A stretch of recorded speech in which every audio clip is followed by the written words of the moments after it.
네, 시작하시죠. 네.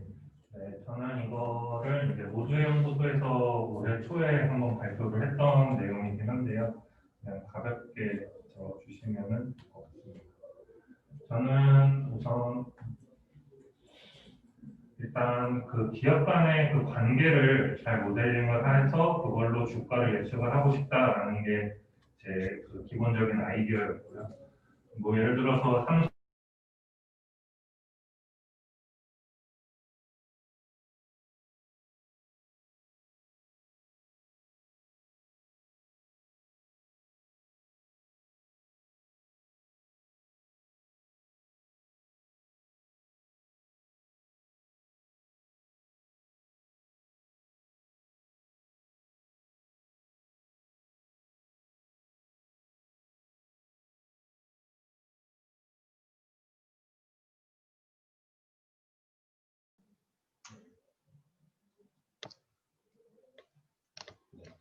그래서 이제 기업 간의 그 관계를 이렇게 반영을 하고자 했고요. 다음으로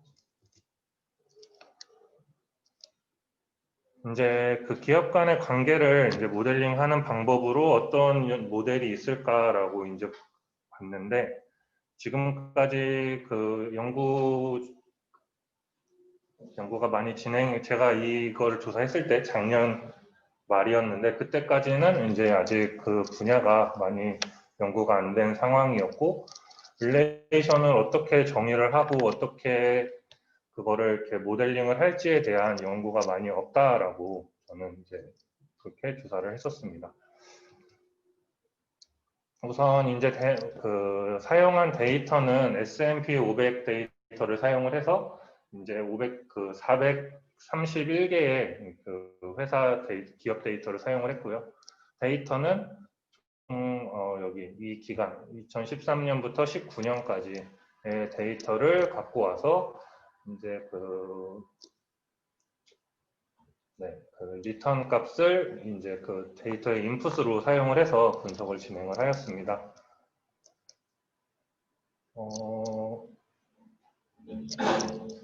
네, 이제 저는 그 그러니까 기업 간의 관계를 모델링하기 위한 모델로 여러 가지 모델이 있는데 딥러닝 중에서 이제 그래프 컨볼루션 네트워크라는 모델을 사용을 하고자 했거든요. 이 모델을 사용한 이유는 이제 데이터에 그 인풋으로 들어가는 게 이제 그래프가 같이 들어가게 돼서 그래프를 잘 모델링을 한다면 기업 간의 관계를 잘 모델링을 할 수 있지 않을까라고 생각을 하였습니다. 그래서 잠시만요. 네, 그래서 이제 근데 여기서 이제 기존의 그 GCN 연구들을 보면은 그 기존에 알려져 있던 그런 기업 분류들로 된 그 모델들은 있었거든요. 예를 들어서 제조업, 뭐 금융업, 뭐 이렇게 분류된 모델을 그 GCN에다가 넣어가지고 그러니까 그 관계를 GCN에다 넣어가지고 주가를 예측을 하는 모델들은 있었는데요. 저는 이제 그런 관계가 일단 틀릴 수도 있다. 그리고 그런 관계를 정의하는 것도 어렵다. 그래서 데이터만 가지고 이 관계를 그 관계를 만들어 보자라는 걸로 만들어 보자는 거를 이제 목표로 하였습니다. 그 이제 시계열 데이터 간의 관계를 예측하기 위해서 저는 이제 두 가지 방법을 해봤는데요.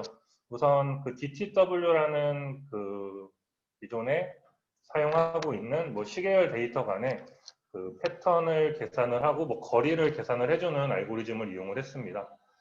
예를 들어서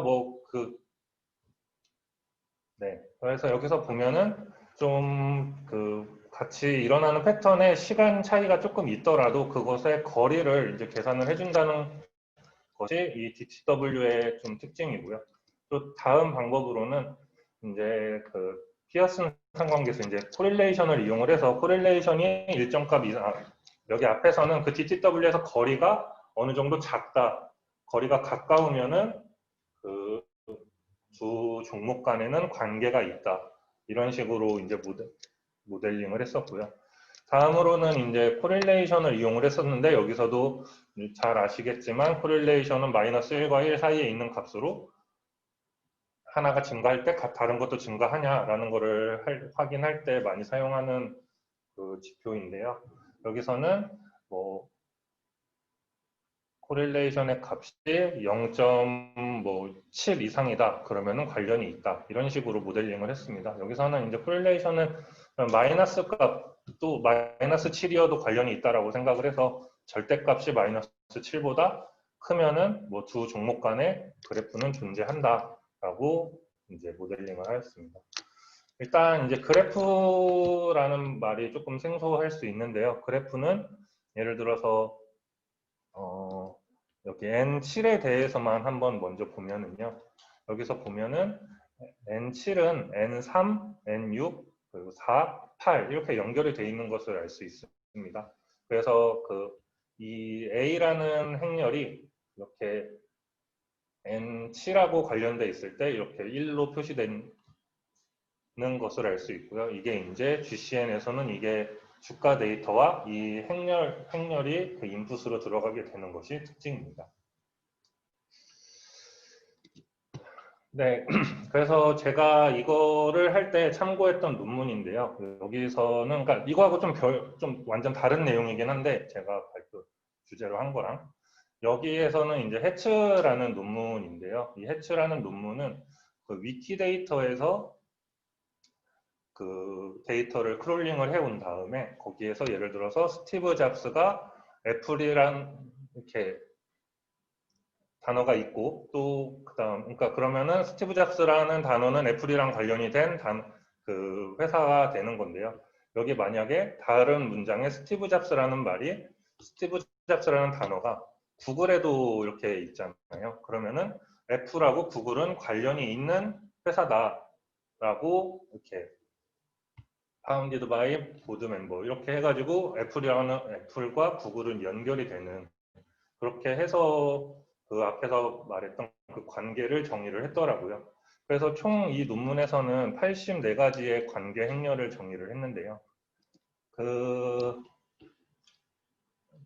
여기서 보면은 얘가 그 해츠라는 그 논문에서 제안을 하고 있는 그 모델의 전반적인 그 모델 그 그림이고요. 여기서 보면은 이거 아까 제가 앞에서 84개의 매트릭스가 그러니까 관계가 정의가 됐다고 했잖아요.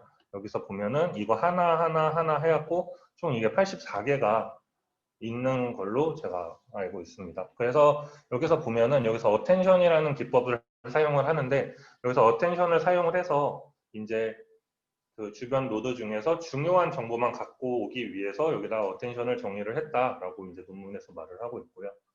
여기서는 보면은 그 84개의 그 관계에서 그 어텐션 스코어를 했을 때 상위에 있는 그 관계들과 하위에 있는 관계들을 이렇게 한번 이렇게 시각화를 해본 그림인데요. 여기 잘 보이지 않는데 여기 상위 20개에 있는 어텐션, 그러니까 매트릭스 관계 중요하다고 하는 관계는 주로 어떤 거였냐면요. 뭐 어떤 회사가 어떤 회사에 의해서 설립되었다. 어떤 회사는 어떤 회사의 뭐 뭐 협력사다. 뭐 그런 정보가 담긴 관계 매트릭스가 그 중요한 정보를 갖고 있었다라는 것을 이제 의미하게 되고요. 여기 밑에는 이제 지리적인 특징, 뭐 예를 들어서 지리적인 특징이 들어가 있는 매트릭스들은 이제 어텐션 스코어를 했을 때 그 스코어 값이 낮았고 그것은 이제 중요한 정보가 아닐 것이다 라는 것을 이제 의미하게 된다라고 이 논문에서 말을 하고 있습니다. 그래서 이제 여기서 보면은 이 논문에서 또 주장을 하는 게 우리는 뭐 뒤에서 뭐 예측 결과 이런 것도 나오기는 하지만 우리는 여기서 보면은 그 GCN 저 매트릭스를 넣고 해츠라는 모형을 돌린 다음에 나온 값을 TSN을 이용을 해서 2차원으로 이제 시각화를 한 것인데요. 여기서 보면은 여기 빨강색 점들이 있는데 빨강색 점들은 이제 올랐다라는 것을 의미하고요. 여기 파란색 점들은 그 내려간 종목들을 의미합니다. 근데 여기서 이제 해츠 그 논문에서 말을 하고 있는 게 우리는 그 오르는 종목들이 여기 이렇게 몰려 있는 것을 볼 수 있고, 그리고 뭐 내려가는 종목들이 이렇게 몰려 있는 것을 볼 수 있고, 그리고 중립, 그 중립으로 그러니까 변동이 거의 없는 종목들은 고르게 퍼져 있다. 뭐 그렇게 해서 우리 모델이 뭐 잘 학습되었다라고 이렇게 말을 하고 있더라고요.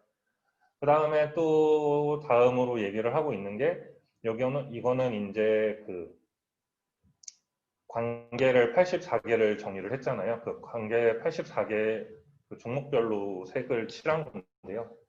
여기서 보면은 걔네가 또 말을 하는 게 해츠 그 종목별로도 이 TSN이 한 거를 시각화를 했을 때 그 그래프별로 이렇게 종목들이 모여 있었다. 그 관계가 있는 종목끼리 잘 모여 있었다. 그러니까 해츠가 그 기업 간의 그 관계를 잘 학습을 해서 예측을 했다라고 그 논문에서 말을 하고 있더라고요.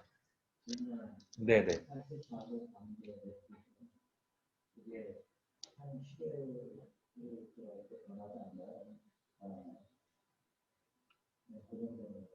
그래프가요? 관계가요? 네, 그러니까 관계는 고정되는 걸로. 네네.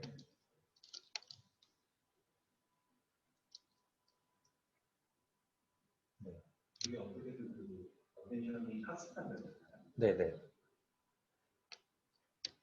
그러니까 이제 유의미한 어텐션을 통해서 좀 그래프 중에서도 유의미한 것들을 좀 스코어가 높은 애들을 뽑아봤더니 뽑고 뭐 이렇게 뭐 했다 뭐 이런 내용이긴 하거든요. 네, 설명이 좀 그렇긴 한데. 피겨 6에 있는 밑에 거는 노드들을 이제 그려준 거고 CSN이 저거 이제 평원 스코어 알고리즘을 이제 그려준 거고 네. 그 위에 거는 그 노드가 아니라 관계에 대한 거에서 이제 관계가 높은 상관성 어텐션 모델을 돌렸을 때 관계가 높은 상관성을 보이는 거에 관계의 히트맵을 그려준 거죠. 네, 네, 맞습니다. 그러니까 여기 위에 있는 정보들은 그 아까 말했듯이 이제 협력업체라든지 뭐 얘가 설립한 회사라든지 그런 관계들은 어텐션을 적용했을 때도 높은 스코어를 가졌고 여기 있는 애들은 이제 지리적인 뭐 그런 것들로 엮인 애들인데 그런 애들은 어텐션 스코어를 했을 때 낮은 스코어를 가졌다. 그러니까 네, 얘네 그러니까 뭐 누가 설립을 했다 이런 관계들은 주식들이 같이 좀 잘 움직였다 이런 해석을 했거든요. 네.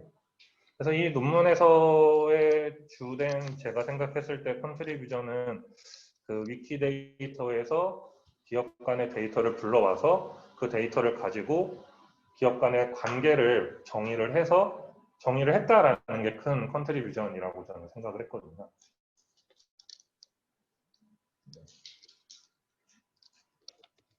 여기까지가 이제 해치 모형에 대한 그냥 간략적인 설명이었고요.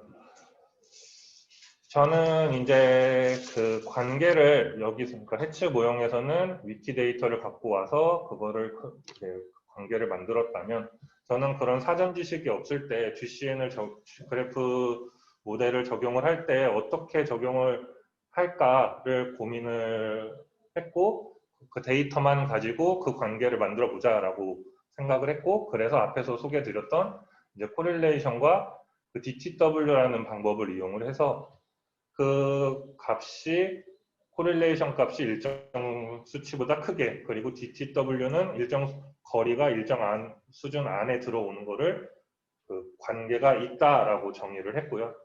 여기서 그 임계값을 이제 할 때는 제가 실험을 여러 가지를 돌려봤는데 그 매트릭스의 밀도가 그러니까 1인 값이 관계가 있다라고 정의되는 값들이 70% 이상이 되는 값을 이렇게 선택을 해서 네, 분석을 돌렸습니다. 뭐 예를 들어서 0.6인 코릴레이션이 0.6 이상인 애들이 그 전체 그거의 70%가 된다면 걔를 0.6으로 스레스홀드를 0.6으로 선택을 해서 모델을 돌렸습니다. 네, 다음으로는 이제 사용한 데이터에 대한 그 건데요. 총 이제 8개 구간에 대해서 검증을 했고요. 여기서 보면은 여기 트레이닝을 한 다음에 여기 마지막에 있는 데이터로 검증을 하는 식으로 분석을 진행을 하였습니다. 네, 이제 분석 결과인데요. 여기서 보면은 F1 스코어를 사용을 했고, 여기 보면은 MLP, LSTM은 그냥 참고용으로 한번 분석을 해본 거고요. 여기 GCN 익스터널이라는 게 그 외부 데이터를 이용을 해서 그래프를 만들었고, 그걸로 GCN 모델을 넣었을 때 결과이고요. GCN 코릴레이션은 이제 그 코릴레이션, GCN 모델에다가 코릴레이션 값을 넣었을 때 한 결과이고요. 그리고 네, 여기 이제 GCN DTW가 그 DTW를 이용해서 관계를 정의를 하고 GCN에다가 넣은 걸 의미합니다. 그리고 여기는 GCN에다가 LSTM을 넣은 거고요. 그래서 보면은 그 외부 데이터를 넣었을 때 분석을 돌린 것보다 코릴레이션이나 DTW를 이용을 해서 모델을 돌렸을 때 더 좋은 성능을 낼 수 있다라는 것을 알 수 있었고요. 이걸 보면서 이제 GCN을 적용을 할 때, 그러니까 초반에 어떤 데이터에 대한 정보가 없을 때, 예를 들어서 얘를 한국 시장, 한국 주식에다가 적용을 한다고 하면 그걸 또 크롤링을 해서 뭐 이렇게 해야 되는데, 그 전에 그냥 코릴레이션이나 DTW 같이 계산이 좀 비교적 쉬운 그걸로 이용을 해서 그래프를 만들고 GCN에다가 적용을 한다면 그래도 그 외부 데이터를 사용한 거에 비해서 크게 뒤처지지 않는 성능을 내지 않나라고 생각을 하였습니다. 혹시 레이블링 레이블링은 그 리턴 값을 이렇게 했을 때 그게 레이블이 이제 하나에 편향되면 학습이 잘 안 되잖아요. 그래가지고 그거를 균등하게 맞추기 위해서 그 33%의 비율이 맞도록, 그러니까 업인 애들이 33%가 되는 식으로, 그리고 그 중간 값도, 그러니까 중립이라는 값도 리턴 값이 그러니까 33%, 그러니까 업이 33%, 중립이 33%, 다운이 33%가 되게 제도로 이거를 네, 스레스홀드를 조절을 해가지고 만들었습니다. 혹시 호라이즌은 어떻게 되는지 아세요? 네? 호라이즌 뭐 며칠 수익률 며칠 수익률이요? 이게 업의 정의를 어떻게 했어요? 업의 정의요? 업의 정의는 그 리턴을 계산을 했을 때 그 리턴이 양수이면은 이제 업이라고. 리턴 기간이 있었거든요. 30일치에 간다거나 이게 어제랑 오늘 주가의 수익이 네, 어제와 오늘 하루, 차이로 하루 다이. 근데 각각의 그 비율에 맞게 하도록 threshold를 조정했다는 네, 0이면은 중립 이게 아니라 뭐 예를 들어서 0.3에서 마이너스 0.3은 중립 이런 식으로 비율이 맞게 조정을 했거든요.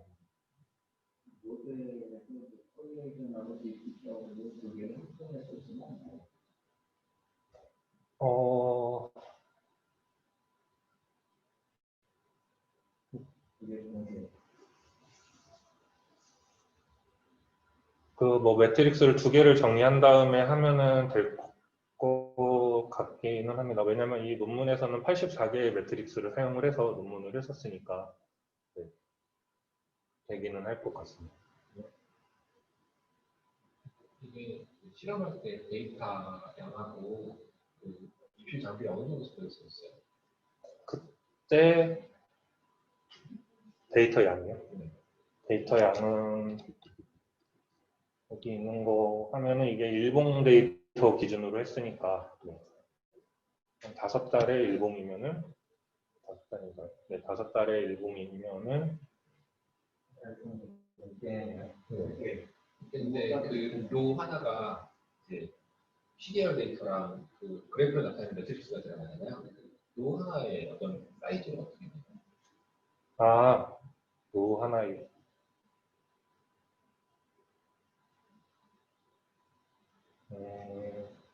일단 100개가 아니고요. 여기서 보면은 여기 그 과거부터 이렇게 갖고 와가지고 이 기간에 있는 것만 가지고 한 게 아니라 여기서부터 여기까지 갖고 와서 한 거여가지고 100개는 아니었고 한 700개, 800개 뭐 별 차이는 없긴 하지만 뭐 그 정도 데이터로 한 것 같긴 합니다.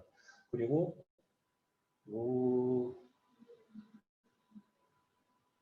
는 그러니까 제 20일 과거 20일 데이터를 가지고 어떤 코릴레이션을 만들 때 그렇게 하는 거긴 한데, 네, 그 슬라이딩 윈도를 저는 20으로 설정을 해서 했었거든요. 왜냐하면 한 달 그 주식 거기서 기준이 20이어가지고. 한국 시장 데이터를 쓰시는 거죠? 이거는 S&P 500으로. 네. CPU 장비 나오는 GPU 장비는 그때 그냥 그 무슨 취업인가 그 정도 판이 얼마나 학습하는데, 근데 별로 안 걸렸어요. 뭐 길어야 뭐 1시간 뭐 그래서.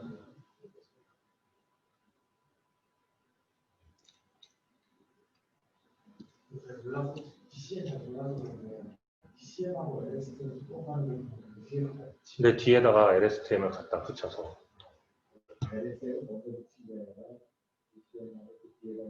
네네네. 왜냐하면 그래프를 넣으려면 처음에 GCN이 들어와야 되니까. CNM 들어오는 게 있어요. 네네.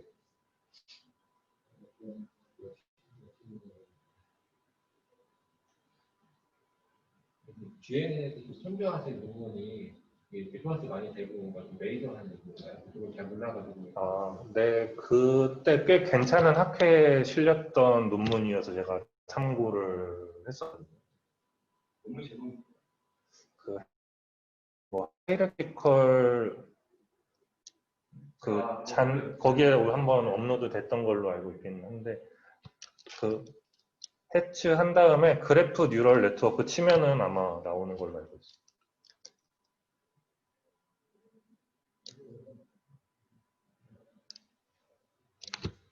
한국 분들이 쓰시는 건가요? 네, 그 고려대학교 분들이 쓴 걸로 알고 있어요.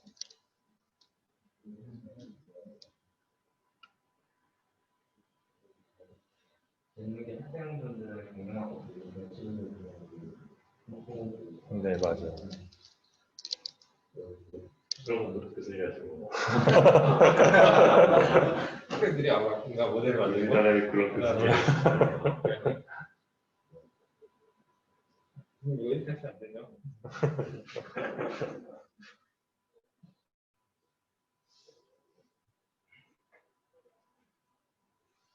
그렇게 쓰는 법을 보내요. 나중에 너무 공부를 축소를 못하기 때문에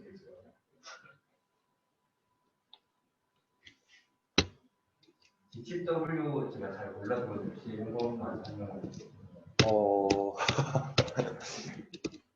제가 아는 중에서는 중요한 게 유클리드 거리가 하면은 그 이상 거리를 계산하는데 이게 뭐 한 칸 시프트 되는 거 되게 사람이 보기에 되게 유사한 패턴인데 되게 거리가 먼 걸로 나오잖아요. 항상 그 한 칸이 다 시프트돼서 계산이 되니까 그래서 이제 그 어떤 그 동적으로 위상의 변화 있잖아요. 그거를 그냥 좀 적당하게 가까운 거리를 매핑하는 알고리즘을 알고 있어요.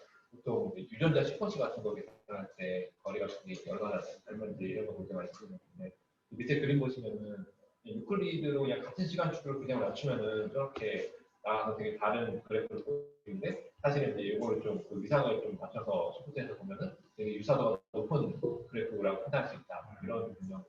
타임 레깅이 있더라도 네. 타임 네. 레깅이 있는 패턴도 인식을 할 수 있게 만들어주는 알고리즘이라고 이해를 합니다. 타임레깅이 있어도 유사도가 이제 사람이 보기 비슷해 보이면은 얘도 이제 그게 유사도가 높게 나올 수 있어요. 그 DTW 알고리즘으로 계산된 거리로 뭐 코릴레이션을 구하거나 이게 가능하다는 거예요. 두 개는 별개라고, 그러니까 별개로. 네. 네. 별개인데 저걸로 계산된 거리를 측정할 수 있는 거예요. 어쨌든 두 시계열이 얼마나 유사한지. 네, 유사한지 해가지고 거리 리턴되는 값이 그냥 뭐 10, 뭐 20, 뭐 이런 상수 리턴이 된 거거든요. 이게 거리 디스턴스. 네, 디스턴스. 네. 그걸로 이제 그걸 매트릭이라고 판단하고 이제 뭐 관계를 네, 뭐 예를 들어서 그 400, 그러니까 거리로 428, 428 그 종목 개수만큼의 거리를 다 계산을 한 거죠. 그 종목 안에.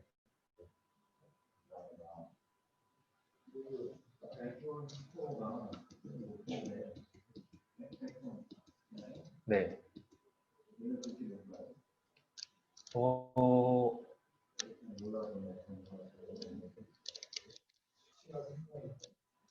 네. 그 논문에서도 제안을 하는 게 뭐 그 논문에서도 보면은 뭐 모델이 좀 더 크긴 하지만 거기서도 30 후반, 뭐 40 뭐 이렇게 계속 그러니까 네, 결과로 보여주더라고요.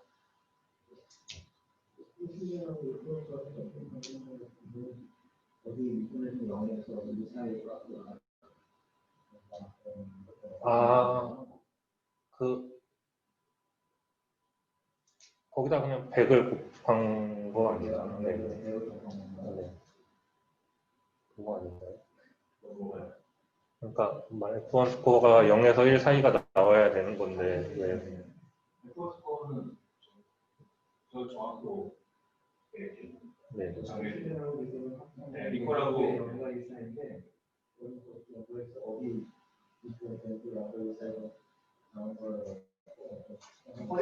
네.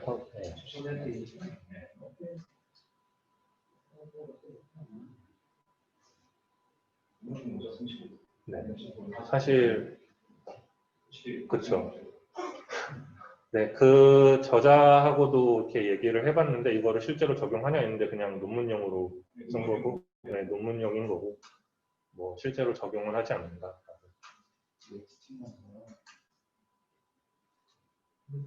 BCN에서 LSTM으로 넘어가는데 BCN의 최종 값은 아까 보여주셨던 콜레이션 매트리스는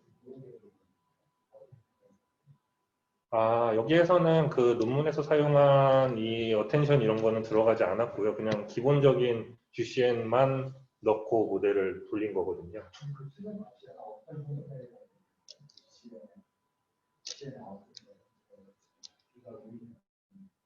GCN의 아웃풋이요? GCN의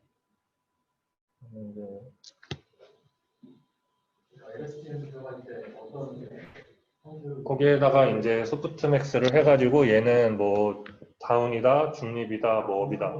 네네. 아, GCN에서 그 LSTM에 붙을 때요?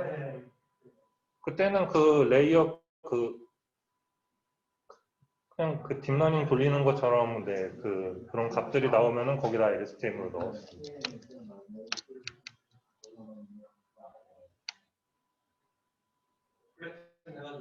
네. 마지막 소프트맥스를 하면 빼고 그 하기 전에 거. 피처에서 네. 네네 맞아요. 그럴 수밖에 없죠. 저거는 별로 의미가 없어요. 그렇죠. LSTM도 저거